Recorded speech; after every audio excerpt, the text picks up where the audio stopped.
Welcome to today's verse of the day.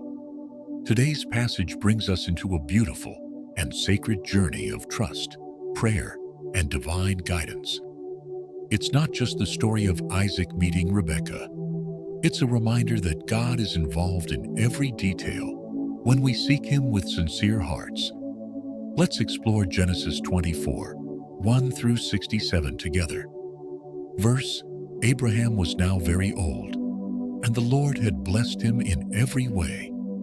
He said to his servant, "Swear to me that you will now get a wife for my son from the Canaanites, but go to my country and my relatives to find a wife for Isaac." So the servant took an oath and set out on the long journey. When he reached the town of Nahor, he prayed, "Lord, grant me success. May it be that the young woman who offers water to me and my camels be the one you've chosen." Before he finished praying, Rebekah came out with a jar. She offered him a drink and then offered water to his camels, just as he had prayed. The servant watched in silence, amazed. He was invited to her home, where he explained everything to her family. They agreed Rebekah could go. When asked, she said, "I will go." So Rebekah left her home and journeyed with the servant. As they arrived, Isaac was walking in the field. He looked up, and Rebekah looked up, and she covered herself with a veil. Isaac took her as his wife, and he loved her. This chapter shows us how God works in quiet, faithful moments. A servant prays, a woman draws water, a heart says yes, and a divine plan unfolds. Abraham trusted God to provide for his son. The servant trusted God to guide his steps. Rebekah trusted enough to say, "I will go," without knowing what the future held.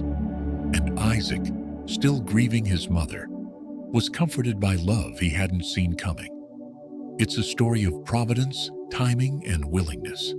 None of them forced God's hand. They simply walked in faith and let God reveal His will in the process. Are you waiting for God to show up in your story? Don't underestimate the power of small steps and sincere prayers. God is still writing love stories, guiding journeys, and answering before we even say amen.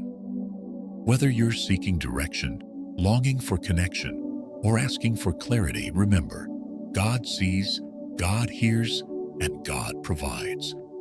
Say yes to His leading, even if the path is unfamiliar. The journey may be long, but His purpose is sure. Thank you for joining me today. If this passage reminded you of God's gentle guidance, share it with someone who needs reassurance that the Lord is present in every step. Faith, trust, and obedience still lead to beautiful destinations.